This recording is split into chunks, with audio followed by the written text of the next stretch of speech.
Welcome, everyone. Up next, we have former Big Ten and Jim Feline National Coach of the Year. He took the University of Nebraska to their first NCAA tournament in 16 years before serving as an analyst for BTN and Fox Sports the last two.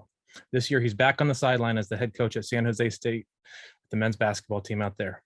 It's crazy to think that a decade ago, there was a young guy who had just driven across the country in a purple minivan over Labor Day weekend to take a job with Coach Miles, having never met him before and only talked to a handful of times on the phone. I've got to say it was the best professional decision I've ever made, and so thankful to call Coach Miles a mentor and close friend to this day. Please welcome Tim Miles. Greg Eaton, how are you, my man? I remember that green van too. We loved that thing, didn't we? Meeting in front of Moby Arena for the first time. Yep. Well, I appreciate you guys having me with Swish and what Hudl's doing with this clinic. I think it's great for coaches, and I'm certainly happy to try and contribute any way I can. We're going to talk motion offense. It's something that you are very well known for across the country. Well, it seems, you talk about me coaching at Nebraska, coach at Colorado State, North Dakota State, Southwest Minnesota State, and Mayville State, right? I got a lot of state colleges behind me. But when you look at these things, the one thing that's been a staple for us is, our way of life on offense, which was traditionally motion offense, allowing your players' strengths to shine. And, I remember Bo Ryan talking about the swing offense. He said, it's not an offense, it's a way of life. And that's really the way I feel about motion offense too. Everything you do in practice kind of gears up toward your play in the game. And regardless if you're going to see pressure or sagging defense or even zone defense or whatever it might be, your ability to pass, catch, pivot, move without the ball, make a decision with the ball, read defenses, and all those things go into what, quote unquote, your way of life is, which is motion offense. And I just think the things you can do benefit your players, because eventually sets break down, sets are scouted, defenses load up on star players. Everybody has to make a responsible decision at some point. And that's why I think coaching through motion, you can still add all the sets you want. You can add all the specific special plays and counters you want, but eventually guys are going to have to make plays and make decisions. And that's why their ability to know how to move without it, how to get open, all of those things really, really matter. One of our trademarks, players make plays. You got to find a way to win, find a way to attack the rim and put pressure on it constantly. Yeah, no question about it. So for our coaches right now who are involved with this, we have in the description of the clinic, we have a document available, which is just a motion document that's part of this clinic. And I'm going to share it right now, just briefly on screen. And we're just going to talk through it just a little bit. But I want you to have that for reference. Feel free to print it and share it any way you want and get going from there. So as we go, I'm going to share my desktop and I'm going to go from there and we're going to make it big. And there we are. And Coach Eaton, you talked about trademarks. Our individual and team success are based on our players developing their skill, making great decisions, and understand what a team basketball looks like. We're an offensive team that plays to our strengths. We're on the attack. We're fundamentally sound. And so when we talk about our no holds means simply pass it, and get on the attack. There's a couple things that have to happen each possession. I always even look at them chronologically. One, we're going to run hard. We have to run hard, sprint through half court, put pressure on the defense. I always like to say force pace, but don't force shots. You got to move the ball, pass the ball, get it reversed to right side, left side, back to the right, 3 sides of the floor, making that extra pass. If the more extra passes you can make, the more shots you have off assist type of passes are those great decisions we're looking for. Shot selection, passing by eliminating turnovers and looking to make plays for your teammates usually result in great ball movement. You got to move people. And sometimes that really messes with your space when you start getting cutters, but understanding what cut and fill, screens, types of screens, types of cuts. And really what I like to talk about is at the very end of moving people, which is pace. And your pace is how you force the action on the defense, right? Pace is quick passing, is hard cuts, drives, and another extra pass, an extra pass. That's how you force pace. It's not just tempo. It's not just how fast you run down the floor and how quickly you shoot it. Pace, nobody can scout pace either. That's the great thing. Don't you agree, Coach? When you get a team that's cutting hard, passing quickly, boy, that's really hard to guard. It doesn't matter how how much you prep. I mean, you can know all their play calls, but you can't prepare for the pace in which you run it. I think that was a Coach Wainwright comment when he was at old Coach Wainwright, who's been all over the Yeah. country. Jerry Wainwright, Yeah. excellent coach. Yes. Yeah, and some of the teams that we played against at all levels, I remember that when they ran whatever they ran, their play package or their offense or their transition, and the pace wasn't always how fast they ran, it was the ball movement part of it and how hard people cut. And it just seemed like you end up fouling more, giving up just more open shots, right? Just wider, I always say wider open shots. Like, look how wide open that guy is. And that's really what pace, I think, does for you. And the more, what I would encourage any coach out there, the more you can find creative ways to force pace on your team. And we do it through a lot of restrictions in practice, like limit their dribbles, force them to cut, like 10 cuts instead of just 3 or 4 cuts. Just overkill it, really, I think is important. Pressure on the rim is important. Our pace will establish a paint presence. We will get the drives. We'll drive closeout. We'll have people more open getting into long closeout situations, but you got to love the rim. You got to put the ball in the paint. You got to put people on the rim, right? Can't be taking tough dribble twos. Anybody can post up. You got to throw it in and anchor your offense by throwing it to the low post. Anybody, the old traditional centers, there aren't as many of them anymore. Everybody want to play spacing. At the same time, an offense isn't going to be, to me, as productive as it can be unless it's anchored with the low post presence. And that can be anybody, and that's the way you get fouled, I think, especially in college and high school basketball, is throwing it down to the low post. And we all know paint threes are one of the most effective 3-point field goals there are. Your ability to throw the ball inside, fan it back outside, and get those standing, what I call 1-2-3s, where you're facing the basket, you're able to step for a right-hander, left step, right step, in 1-2-3 with the footwork, 1-2, right into your shot, and you get the 3. And then how you get back, how you play conversion defense, I think is really important. How you work the offensive glass. Maybe you don't. Maybe you're in a surrender situation and you're just getting back. A lot of different things going on out in basketball this time of year, especially when teams are still experimenting with new ideas or whatever it might be. One of the things I'm considering, Coach Eaton, is the tagging up system that Aaron Fern, who played for me at Mayville State, who's been a head NBL coach in Australia, been a long time, has worked in the NBA.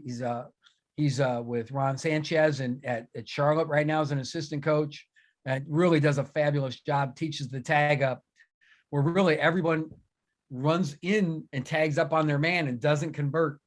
I always thought that was interesting because against some of those really, really fast teams down the floor, Michigan State, Iowa were 2 of those teams, you had to pick them up full court because you couldn't run back.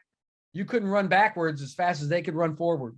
So you better just stop and pick them up. True? Yeah, absolutely. And they got guys on the team like Jordan Bohannon who can pull up from anywhere on the floor too. Yeah, don't give me nightmares here, okay, Coach? I mean, that's remembers. So the first thing, like at San Jose State, we talk about in transition is love the rim and like the 3. And what we mean by love the rim is, 1, run for layups, attack the rim, and we want to also drive right through the heart of the floor and have those inside kind of emphasis with dribble penetration so we can fan it out. We certainly want to have a primary breakout. To me, there's primary break and secondary break. Primary break usually is off a bad shot or a quick shot where you've got a handler in a clear advantage. And so we want to, get our guys down the floor. That early offense or secondary break type of stuff is when we're just trying to get down the floor fast, but there's no clear advantage. And some of the things we're trying to do, right, is 1, figure out what our space spots are. Is that 5 out, 4 out, 1 in? Who knows, right? I think that, like for instance, I've got a 5 out situation right here, what we're in, but at the same time, you can be, any alignment that fits the nature of your team, but you got to have some starters, secondary starters. A drag, a ball screen, I think is really important. How you set that ball screen. Does your big down there, is he stepping up from the rim? Is he running along the side, the ball handler? Do you hop 2 bigs in on it with a double drag? Or do you just start with a ball reversal? That big's trailing, you hit the big and let him start doing his thing, whatever you might do, or just start with screening actions. You see some of these teams and they start screening as soon as they're crossing half court. Really, really good stuff. Secondary breaks really important. Primary transitions really important. I think, coach, as you look at that, you have to have concepts in, and you have to have secondary starters. And those are what I call absolutes. Absolutes are it's what you do as a player when the coach hasn't told you what to do. So imagine this. How do we handle a ball screen? Do we hard hedge it? Do we flat hedge it? Do we drop?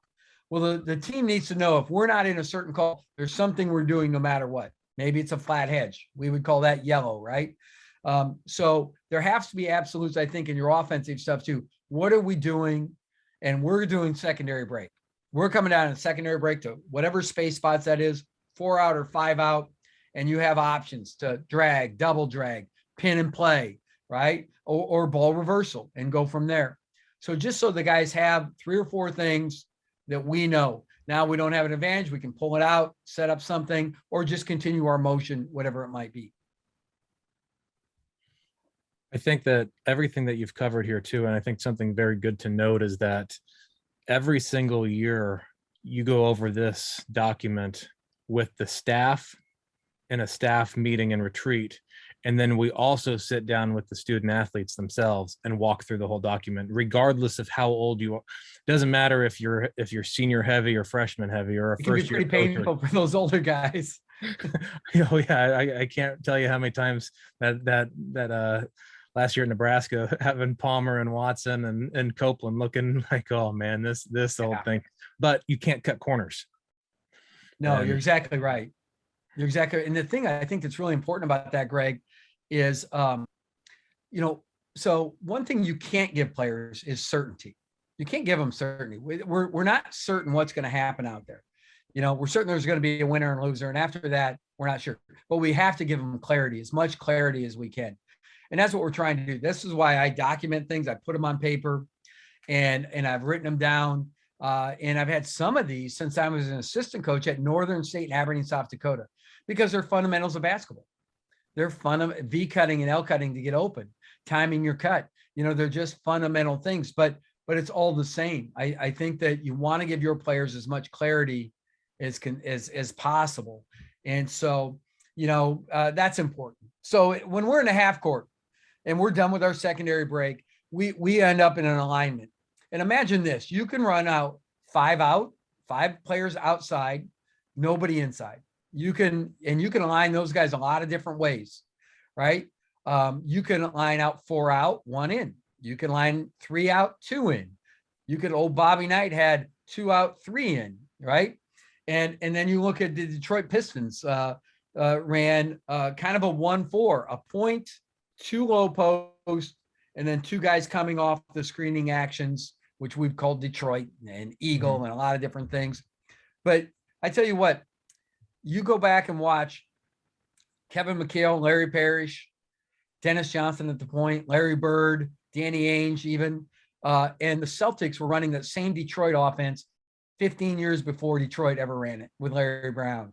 I mean, and they run it with Hall of Fame guys, and it's amazing to me, how some of these alignments stand the test of time. And really that is one of the things you have as a control person. So if I want to run 5 out, I can run kind of misaligned slot guys. I can run a point, 2 slots, 2 corners. I can run 2 corners, a point and slot. You can just misalign it. You can also put a guy like Princeton, 2 guards, 2 corners, and a guy at the high post elbow, right? Or right at the nail, right? The 5 high kind of look. And so you can run it any way you want to. A couple of things we had in was ISO, which is 4 out, 1 in. Curly, which is the same, but we made the guys curl everything because sometimes in motion, everybody just straight cuts. So we want curls and back cuts to put pressure on that rim to kind of fit in with that pace idea and that idea of how do we establish a paint presence in motion. Sometimes you have to actually give them, the directive of we're curling. Every first 3 cuts are all going to put pressure on the rim. Now that wreaks havoc with your space, but boy, it can really pound that defense. And then if you have more skill, you can run your 5-out stuff. You know, you're open with the NBA runs with a point, 2 slots and 2 corners, or your 5 high like Princeton alignment. You can do a lot of different things. So your alignment is your control factor as a coach. I It's think where you going can back put to your what guys. how you said, the putting the pressure on the rim, coach, those curls, you don't have to have the ball to put pressure on the rim. And I think that's a misconception point. that a lot of coaches have, is that they think you have to attack it off the dribble or pound the ball inside. And it's just getting bodies. Any cut, I mean, you say it, any cut at the rim's a good cut. You Yeah. always want to cut through the midline. Yep. Yeah, the ball's going to travel through the midline. That's where the basket is. And your best defenses line up on the midline because they know that's where the ball's going to end up. And that's where the most necessary help is. And so traveling through the midline is really critical, I think. And when you see it, especially with some of those 5-out and open types of looks, boy, you can see, like, you kind of feel like it's like a lightning bolt. Ooh, he was open. Ooh, you know, like, some of that stuff. And so some of the stuff you do is uglier than other stuff, but making sure that they're curling and back cutting and 45 cutting, all those different types of cuts are really important.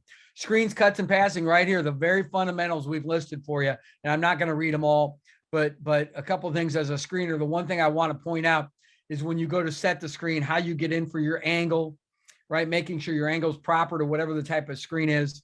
And 2, I think the most important thing is shaping up outside of the screen.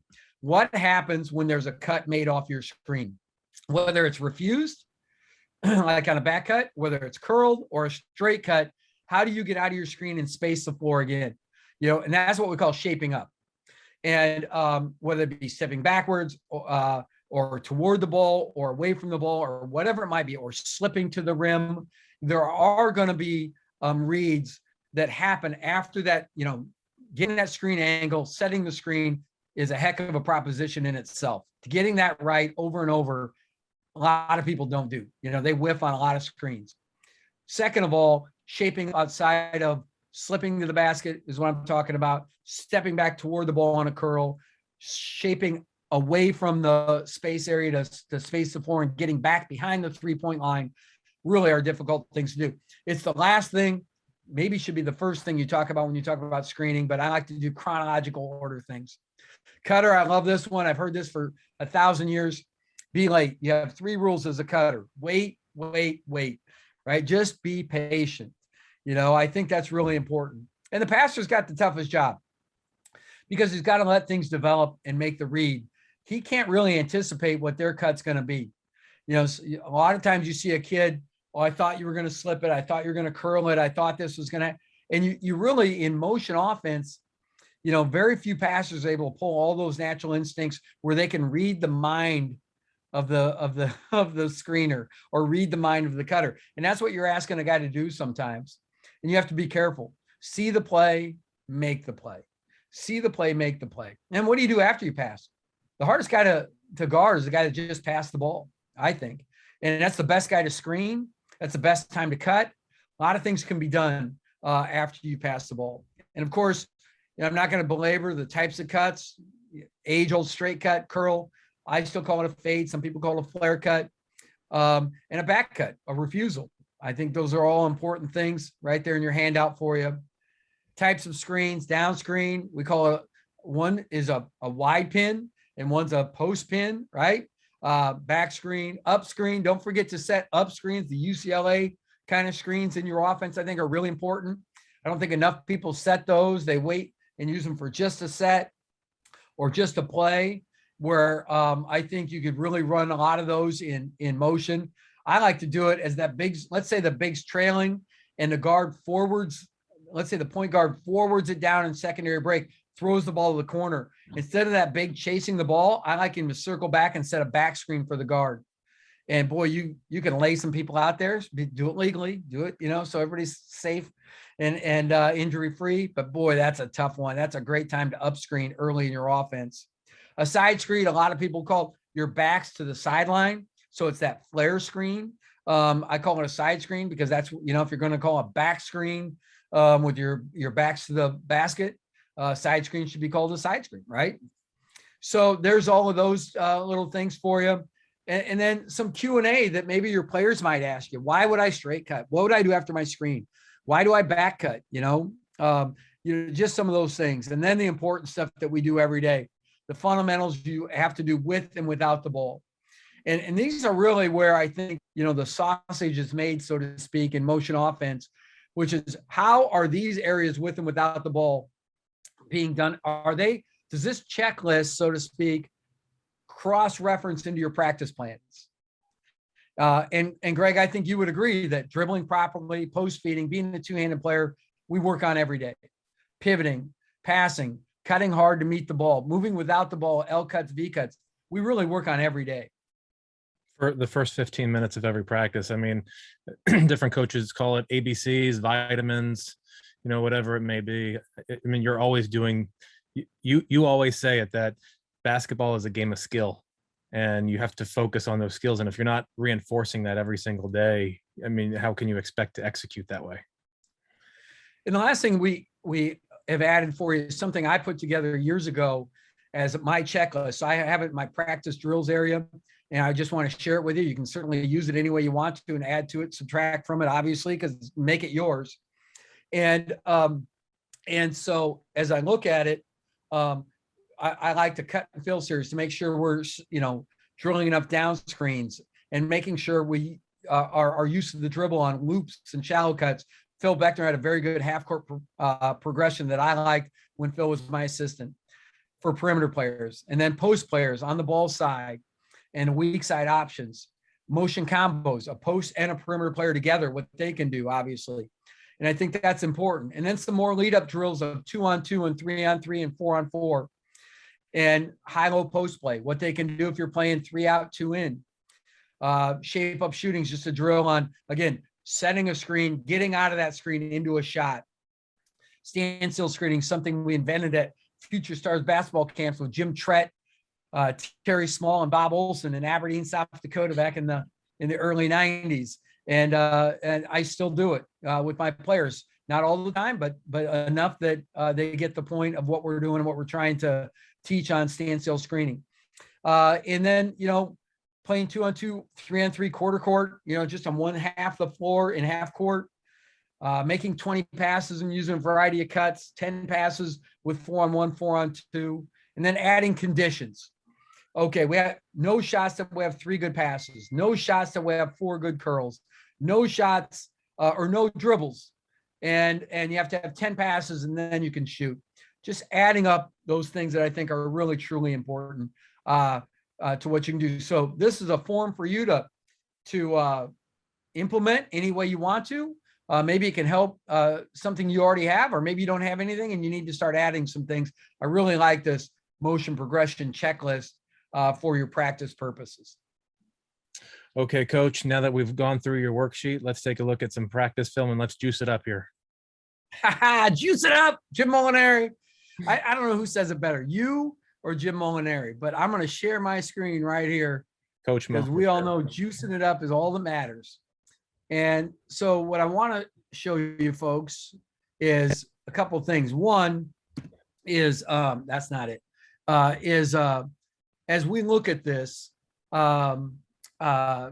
have several different things. So as we're looking at some of the buildup, as we talked about some ball handling things, and we talked about like start, stops, turns, jump stops, pivoting, partner passing, 2-ball passing.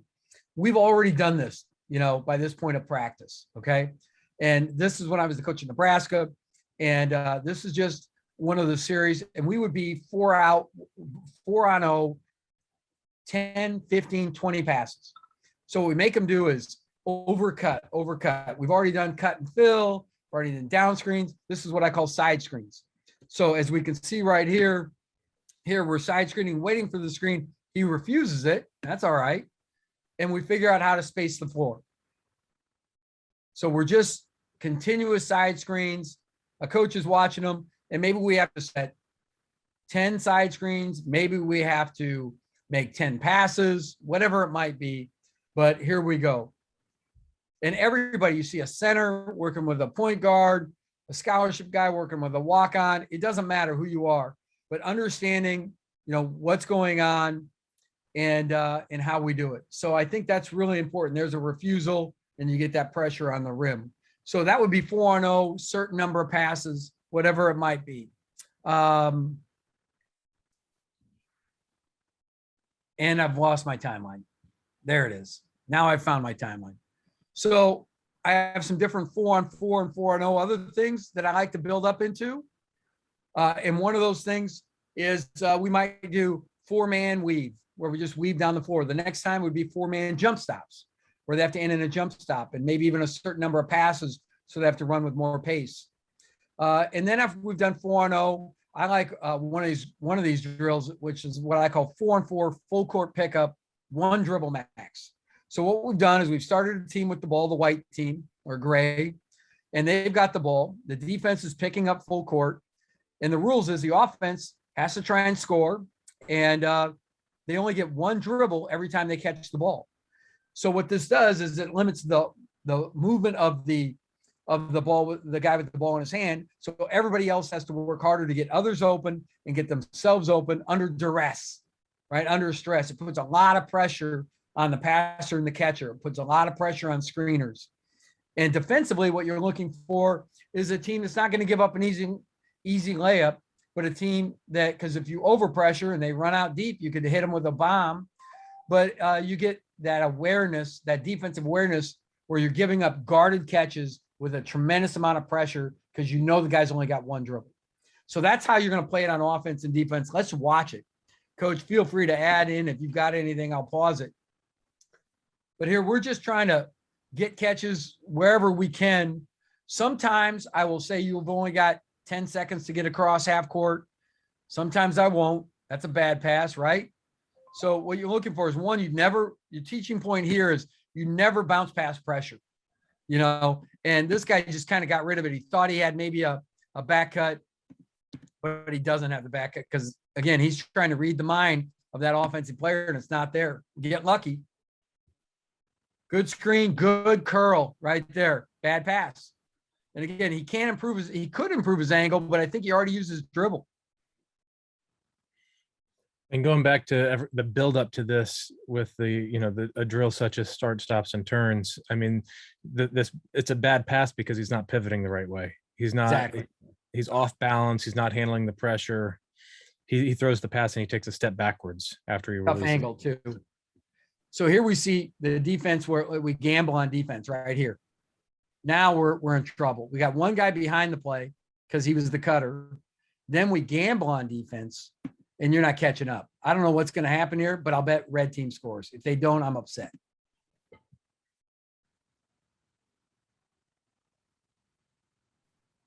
There we go. And so here we're going to run 3 teams. So if you get scored on, you're out. And we're playing to a certain number, 3, 4, 5. It's a great conditioning drill. I love against pressure to start on the midline. Run the line, the midline, break about free throw line so you have plenty of space.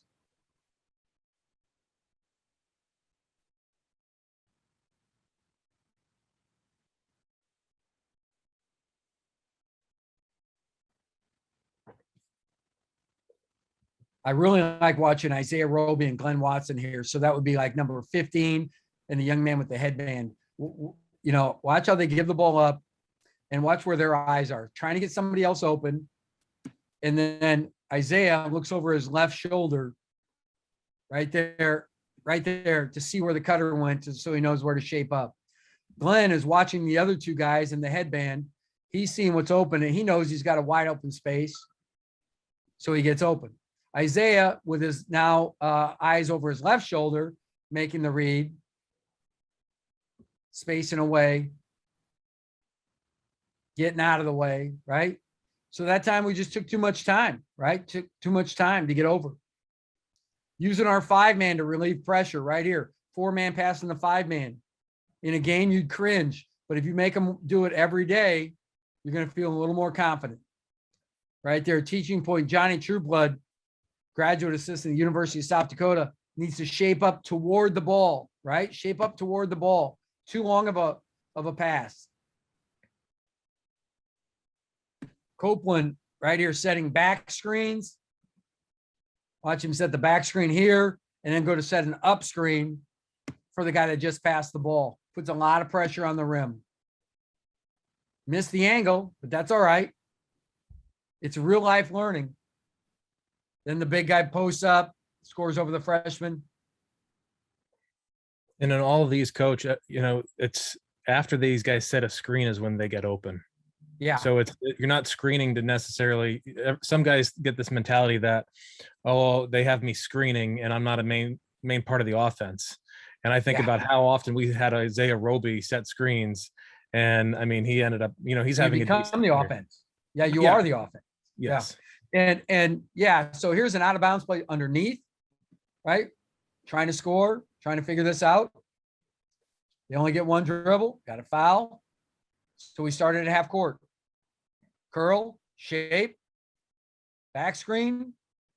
Now, that was good action, but guess what? Great defense because he knows that guy's not going anywhere. So he cheats the drill. Glenn back tips it. Shouldn't be doing that with normal team defense. But look at the active hands on the defensive guys right here. They're active. And again, I don't love that, but watch him come back here. High hand, high hand, high hand. Switch that. An advantage for your guys to overpressure on defense. Oh, run out. So right there, defensive errors, right? The way we went around that screen and got caught can't happen. And it's so helpful when you have a staff that we had, when you have, someone like Coach Molinari, who's so defensive centric that you're using these drills where it's offensive based, but you're still able to coach up the defense at a hard level. Yeah. I think in this group, we've got Michael Lewis, who's at UCLA, Coach Molinari is at Boston College, Dorian Green, our graduate assistant down at the bottom of the screen, is at Northern Colorado. And then Armand Gates or Kenya Hunter just aren't there. So a great drill, I think, 4-on-4, full court pickup, one dribble max. Now we go into the conditions, what we talked about, right? Which is the situation where we're playing 5-on-5 and we've told them you can't shoot until. So this one really wreaks havoc with your space, but we're trying to teach the value of hard cuts, of just continuing to cut without the ball in your hand. And so if you're going to watch, we're trying to say when we see 3 or 4, I think it's 4 hard cuts that we like, you can shoot. And you always take a layup when you're working on conditions. Right now, we'd be at 0, really, in my book. There's a hard cut right there. Not to the rim, but it was just a hard cut coming off. There's a hard cut that sent a guy to the rim. That's a little Nash dribble. So anytime we get this Nash dribble where you keep your dribble alive as the guard, we need a 45 cut. That's 23 right there, cuts and gets the layup.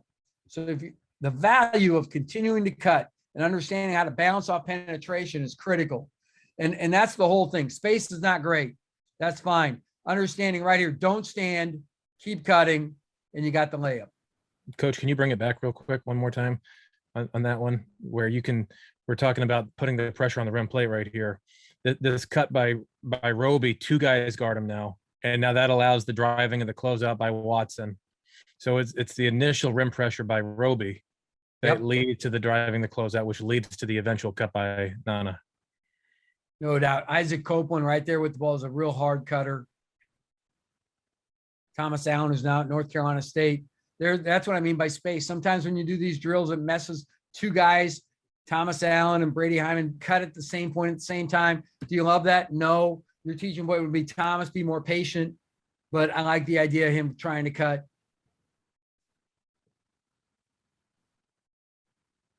There's a good James Palmer with a hard curl. Oh, slip. Back screen. Roby overplaying. There's your back cut right there. So continuing to cut, then it ends up in a ball screen, which is not a cut, but watch the corner. There's a rule. If he's outside the lane and his feet are higher than you, great time to back cut from that corner. Get a layup. Last clip here we'll show you. And again, hard curl, layup. So, Greg, what we're looking for right there is, again, just that value and virtue of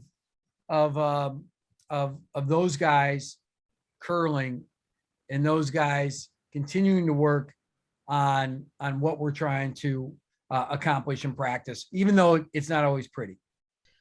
We've got one more drill for you from Coach Miles, one of his personal favorites, 18-second ball reversals. Thanks, Coach E. E-sauce, baby. Here's what we like. This one is called, and don't hit play yet, please, Coach, is 18-second ball reversal. So it's a full court setting. If we did it only checking the ball at half court, we would take it down to 14 seconds. And the ball reversal means we get the ball free throw line extended or lower on one side of the floor. Let's just say the right side of the floor. So as we come down, we have to get the ball to the right side, to the left side, and back to the right side. And at the same time, it needs to go inside and touch a player in the low post or the long post, or even the elbow, high post area. And it needs to go in and back out. Now, we always take a layup in this drill. So if we can just cut and get an easy layup, we're going to take it.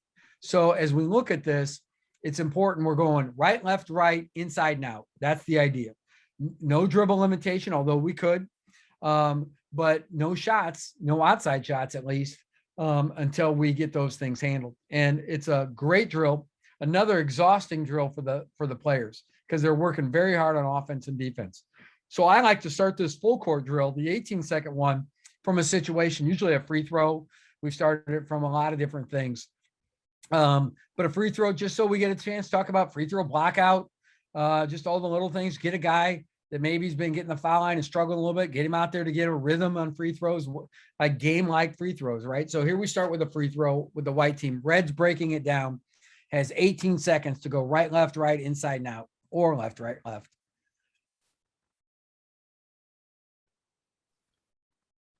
So the clock starts right away and we are down the floor. And Glenn dribbles it to the area where he's got to. So he's established the right side of the floor. Now we've got it to the left side of the floor and we've got it back in a hurry. Pause that, please. So in a hurry, we've got it right, left, right. In fact, that was a full court situation where we did it in 9 seconds, I think. We had that thing down. We hadn't touched the post. They were just trying to get it reversed. And they were just doing the drill to do the drill. Still puts pressure on the defense. You'd rather have a little more purpose. But here we now touch the post, the long post, with Tanner Burkhart. Now it's into a ball screen and boom, pause that. When you are at that logo area and you've attacked that middle, he has every option. Glenn Watson here hits Isaac Copeland in the corner for a wide open three. 11 to Sean Burke is there. Our freshman, Amir Harris, is a little bit, he could have spaced wider off of that as that's happening. And Tanner Burkhart has fought for inside position for an offensive rebound. So really on offense right now, we've got great options, right? We've got a lob to the center or even a floater with offensive rebounding position. We've got two standing 1-2-3s standing there ready to just do their footwork into a three. Coach, and I think this is a good point where it's really clear on the film. You can see the space spots. You're talking about Amir Harris not being in here. There's another X right back here. So you can tell he's out of position just a little bit, but these guys are 4 feet in the way. These guys are right where they're supposed to be. Yep. And I can live with that shot every day of the week. I mean, that's a good look. Here we are shooting another free throw with a high volume guy, James Palmer Jr. got fouled a lot. Something while we're watching this play up here, free throw rate has always been a huge thing that you focused on, put an emphasis on. Getting fouled, getting to the foul line, having that part of your offense. Here we go. We've established the right side of the floor. There we missed a cut, but we got it to the left side of the floor. Skipped it and now got it inside. Watch this cut. Great cut. And we just don't quite get spaced off that. and you can see how quickly that happens. So I love all of this right here. I mean, we're just not outside the 3-point line. Copeland had been a power forward. He kind of crept in. The idea is be patient, stay out there, right? Let it breathe a little bit. And you can see just, he was just cutting. And again, this is game-like offense, though. This is, when you start to do a time and the clock ticking down and trying to get cut, the only way to really, I think, get a habit that will last in a game is to do a drill like this. So now you can teach from that, because that should have been a wide open three, just like he had the possession before. So we'd watch this and we'd talk about why it was good one time and not so good the next. Breaking down our last possession here as we go, coming down the floor. The one thing about this drill, pause it please, is you don't want these guys you want to be quick, but don't hurry. The old John Wooden. And that's why the clock ticking down, we took our time a little bit to get to the left side of the floor, I think. So, cause it's already at 12. So, but you want them to be quick, but you don't want them in a rush. And oftentimes that's what you get guys rushing through things. We saw that with the cutter earlier. He was just kind of rushing in there. No, stay patient. And I think though, if you can put that kind of clock on them and let them develop their internal clock, you'll be a lot better off. So as we roll this back, we start on the left side, we're getting it to the right. Great pressure defense. Good pivot to get that thing over, threw it into the post. Good 45 cut right there. We've got it all three sides of the floor. So the clock, pause it. So the clock stopped at 3 because truly the drill was over. Once they accomplished the right side, left side, right side, inside and out, you don't have to keep running the clock. They have to do those things within 18 seconds. I don't mind allowing them a 30-second possession or whatever it might be. But those first 14 seconds, I want as much pressure on them as we can. So you can see we've stopped that shot clock. We've stopped the timer because they accomplished the right, left, right, inside and out. I think in this case, it was the opposite. But at the same time, it's not get a shot up in 18 seconds. I want to reiterate that. If they don't accomplish right, left, right, inside and out, then the clock runs out on them. They're done with the possession. So as we continue the film, good slip, easy layup. We miss it. Any shot at the rim's a good shot. Tip it back. Very hard. Good game shot. There he finally scores it. And coach, when you look at that, that's one of my favorite drills. There's no doubt about it. In fact, Mike Dunlap gave it to me as a half court drill years ago. We've developed it into a full court drill with a bit of a situation. We've even done it where you'll start on defense out of a double team, have to scramble out and then break it down. And just to keep adding to it, I think it really keeps things fresh. Mike Dunlap's got a lot of good stuff that I know that we've tweaked and altered to fit our style, and I think that we've done a good job of implementing those changes, like you just said. No doubt about it, and those are great buildups. If you look at just those 3-4 drills or whatever it is, obviously we're doing the vitamins, we're doing jump stops, and we're doing pass and catch, and we're doing move without it, and then we're trying to do it in a team situation with 3-on-0, 4-on-0.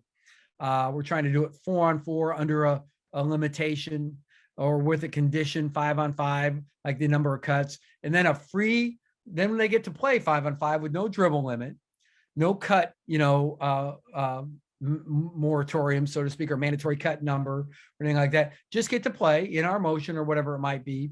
But there's a time restraint, and so it makes you feel like you have to work quicker and faster. And even though you don't want being hurried, you want to be quick and play with pace. And there's a lot of ways to do it, but you really got to teach out of it. And that's where it becomes your way of life, and that's really some of the things, hopefully, that the coaches could get from this are some real effective drills to go with what you already do, and to make your team better and better. So when you're on the floor this winter, you're kicking a lot of butt. Coach Miles, thank you so much again. Appreciate you taking the time and being part of this event, Swish 21. Good luck this season. Go Spartans.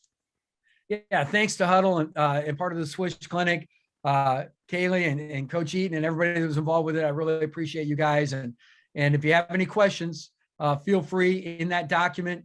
is my email address. Feel free to reach out and email me, and we'll get that settled for you. And just appreciate being on. Thanks for having me.